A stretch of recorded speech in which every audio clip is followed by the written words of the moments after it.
तो चलिए अगला चैप्टर डिस्कस करते हैं। चैप्टर है हास्याकरण की समझ, पॉलिटिकल साइंस, क्लास 8 चैप्टर 7। तो पहला प्रश्न है, हास्याकरण क्या है? समाज के पिछड़े और वंचित समूह का समाज और राजनीतिक अवसरों से अलग थलग पड़ जाना ही हास्याकरण कहलाता है। इंग्लिश में लिखा हुआ है कि व्हाट इज मार्जिनलाइजेशन। तो आंसर है the isolation of the backward and deprived groups of society and the political isolation from the society is called marginalisation. अगला प्रश्न देखते हैं, समाज के उन 3 समूहों का नाम बताइए जो हास्याकरण के शिकार हुए हैं। तो पहला है आदिवासी, दूसरा मुसलमान जो अल्पसंख्यक वर्ग में आते हैं हमारे देश में, और तीसरा है दलित। दलित यानी कि दबा हुआ या फिर कुचला हुआ। क्वेश्चन है इंग्लिश में इसका दिया हुआ है कि name the 3 groups of the society who are victims of marginalisation. The first one is Adivasi, second one is Muslims minority and third one is Dalit. अगला प्रश्न देखते हैं, हास्याकरण से निपटने के लिए सरकार क्या करती है? तो इसका उत्तर है सरकार हास्याकरण से निपटने के लिए कानून बनाती है और इन समुदायों का लाभ पहुंचाने के लिए नई नीतियां और योजनाएं लागू करती है। क्वेश्चन है इंग्लिश में, what does the government do to confront with marginalization? तो इसका आंसर है the government makes law to confront with marginalization and applies many policy and scheme to benefit this communities. अगला प्रश्न देखते हैं, हास्याकरण के शिकार समुदाय की क्या समस्याएं हैं? तो पहला, उनके साथ भेदभाव होता है। दूसरा, इन समुदायों को उनके संसाधनों से वंचित किया जाता है। तीसरा, इन समुदायों को उचित मजदूरी नहीं मिलती और इनका शोषण भी होता है। चौथा, उन्हें अपने हक के लिए संघर्ष करना पड़ता है। पांचवा, इन्हें सरकारी और सामाजिक अवसरों का लाभ नहीं मिलता है। क्वेश्चन है इसका इंग्लिश में कि what are the problems of marginalized communities? The first one is discrimination occurs with them. Second, these communities are deprived of their resources. Third, these communities do not get proper wages and they are exploited. Fourth, they have to struggle for their rights. 5, they do not get the benefits of government and the social opportunities. आगे बढ़ते हैं, आदिवासी कौन लोग हैं? आदिवासी शब्द का मतलब होता है मूल निवासी। ये ऐसे समुदाय हैं जो जंगलों के साथ जीते आए हैं और आज भी उसी तरह जी रहे हैं। भारत की लगभग 8%, ध्यान दीजिएगा, 8% आबादी आदिवासियों की है। अगला प्रश्न है कि आर्थिक रूप से आदिवासी क्षेत्रों का क्या महत्व है? तो इसका उत्तर है आर्थिक रूप से आदिवासी क्षेत्रों का निम्नलिखित महत्व है। पहला, देश के बहुत सारे महत्वपूर्ण खनन एवं औद्योगिक क्षेत्र आदिवासी इलाकों में हैं, जिस वजह से उन्हें उस स्थान से वंचित कर दिया जाता है। दूसरा, इन क्षेत्रों से देश को बहुत से खनिज और आर्थिक मदद मिलते हैं। तो क्वेश्चन है इसका कि what is the importance of financially Adivasis area? तो इसका आंसर है economically Adivasis areas have the following importance. First, many important mining and industrial areas of the country are in Adivasis areas. Second, the country receive many minerals and the financial help from these areas. अगला प्रश्न है, भारत में कितने आदिवासी समूह हैं? तो भारत में लगभग 500 से अधिक आदिवासी समूह हैं। क्वेश्चन है, how many tribal groups are there in India? There are more than 500 tribal areas in India. अगला प्रश्न है, भारत में प्रमुख आदिवासी क्षेत्र कहाँ-कहाँ हैं? तो भारत में छत्तीसगढ़, झारखंड, मध्य प्रदेश, उड़ीसा, गुजरात, महाराष्ट्र, आंध्र प्रदेश, असम, मणिपुर, मेघालय, मिजोरम, नागालैंड और त्रिपुरा आदि राज्यों में आदिवासियों की संख्या बहुत अधिक है। ये क्षेत्र भारत के प्रमुख आदिवासी क्षेत्र माने जाते हैं। प्रश्न है इंग्लिश में कि where are the major tribal areas in India? तो इसका आंसर है the number of tribals in the states of Chhattisgarh, Jharkhand, Madhya Pradesh, Orissa, Gujarat, Maharashtra, Andhra Pradesh, Assam, Manipur, Meghalaya, Mizoram, Nagaland and Tripura are very high. These areas are considered as the main tribal areas of India. अगला प्रश्न है, आदिवासी समूह की विशेषताएं लिखिए। तो आदिवासी समूह की निम्नलिखित विशेषताएं हैं। पहला, उनके भीतर ऊंच नीच का फर्क बहुत कम होता है, जो कि बहुत ही अच्छा है। इसी में यही वजह था कि डॉक्टर B.R. अम्बेडकर एक दलित महार जाति से बिलोंग करते थे और वो वही नीची जाति कहे जाने वाले जो दलित हैं वहाँ से बिलोंग करते थे।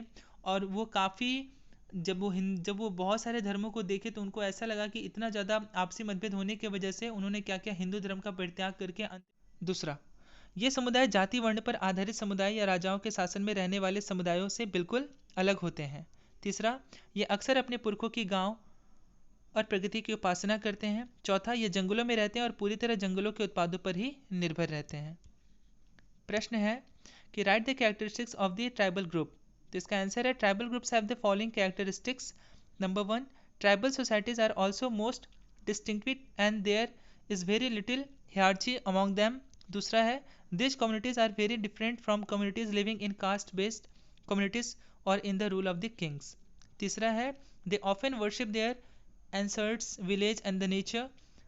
फोर्थ है they live in forest and are completely dependent on forest products। अगला प्रश्न है कि आदिवासी लोगों के प्रति हमारे बीच कौन कौन सी गलत और प्रचलित छवियां हैं।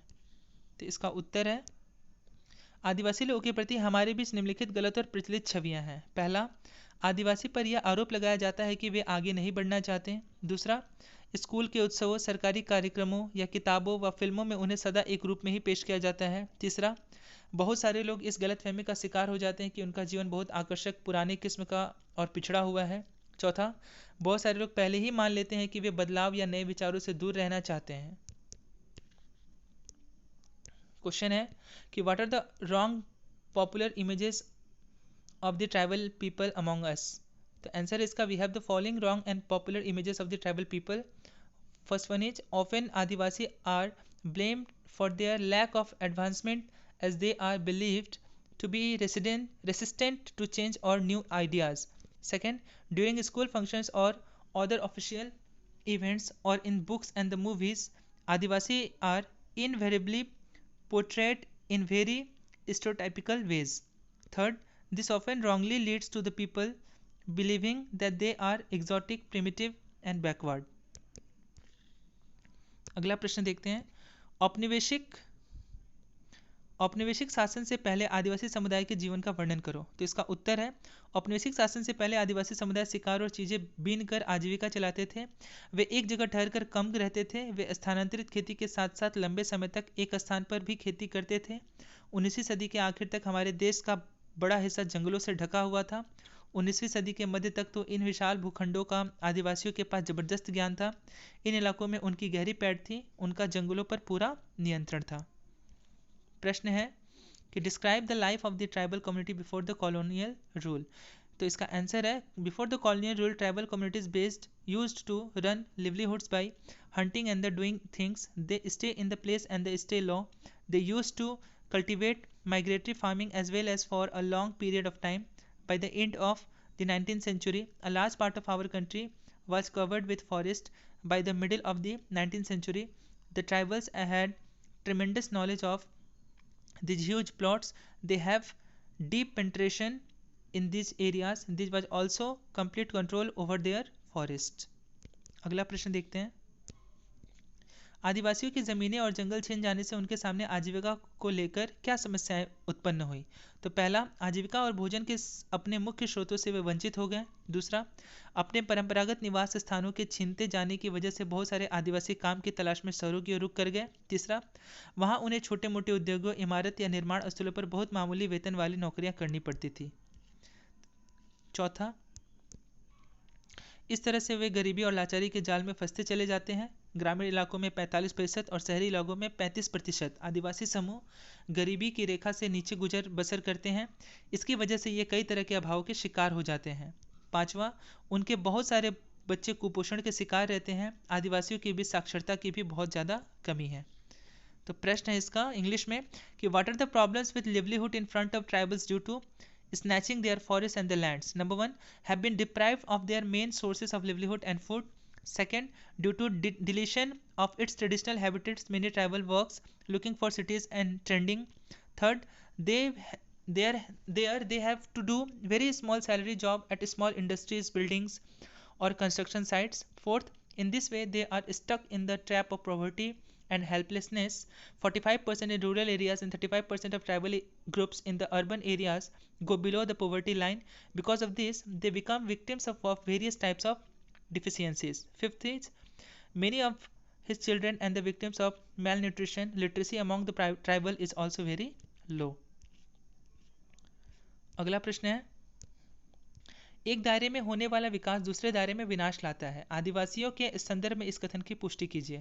तो इसका आंसर है, आदिवासियों को विस्थापित कर वहां किया गया कार्य उनके विनाश का प्रमुख कारण है। जब आदिवासियों को उनकी जमीन से हटाया जाता है तो उनकी आमदनी के स्रोत के अलावा और भी बहुत कुछ है जो हमेशा के लिए नष्ट हो जाता है।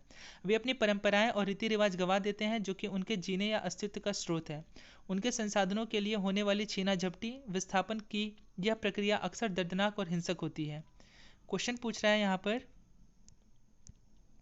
कि development is one sphere brings destruction in other sphere, confirm the statement in respect of tribals. The answer is the displacement of tribals and the work done there are the main reasons for the destruction when the tribals are removed from their land. There is much more than the source of their income which is destroyed forever. They lose their tradition and the customs which are the source of their living and the existence. The process of sneezing and the displacement for their resources is often painful and violent. अगला प्रश्न है, अल्पसंख्यक किसे कहते हैं? ऐसे समुदाय जिनकी संख्या बाकी आबादी के मुकाबले बहुत कम है, ऐसे समुदायों को अल्पसंख्यक कहते हैं। उदाहरण के तौर पर ईसाई, जैन समुदाय, मुसलमान इत्यादि। प्रश्न है, who is minority? The term minority is most commonly used to refer to communities that are numerically small in relation to the rest of the population. Such community is called minority. Example, Christians, Jain, Muslims, etc. अगला प्रश्न है, हास्याकरण के कौन कौन से प्रभाव हैं? तो पहला, इससे कमजोर सामाजिक हैसियत पैदा होती है। दूसरा, शिक्षा व अन्य संसाधनों तक पहुंच बराबर नहीं मिल पाती है। तीसरा, समाज के कुछ समुदाय देश की मुख्य धारा से अलग हो जाते हैं। चौथा, हास्याई समुदायों की अधिकारों और विकास के अन्य अवसरों में बराबर हिस्सा नहीं मिल पाता है। पांचवा, यह अभाव पूर्वाग्रह और हिंसा को जन्म देता है। क्वेश्चन है, what are the effects of marginalization? तो इसका आंसर है, marginalization has the following effects. Number 1, this creates a weak social status. Number 2, education and other resources cannot be reached equal. Third, some communities of society are separated from the mainstream of the country. 4, marginalized communities can not get equal share in rights and other opportunities for development. Fifth, it gives birth to lack, prejudice and violence. तो इस तरह हमारा ये chapter है पूरी तरह से complete हुआ। मैंने इसे इंग्लिश और हिंदी दोनों में डिस्क्राइब कर दिया है। अगर आपको फिर भी लगता है डाउट है तो आप मुझे कमेंट करें। आज के लिए इतना ही। चैप्टर का नाम था हास्याकरण की समझ, मतलब कि किस तरह से आदिवासी, मुसलमान और दलित इन तीन वर्ग के लोगों को समाज से अलग करके देखा जाता था, उन्हें नीचा देखा जाता था, जिनके ऊपर कोई ध्यान नहीं दिया जाता था और उन्होंने अपने हक की लड़ाई के लिए न जाने कितने संघर्ष किए। तो आज के लिए इतना ही। आप सभी का बहुत बहुत धन्यवाद।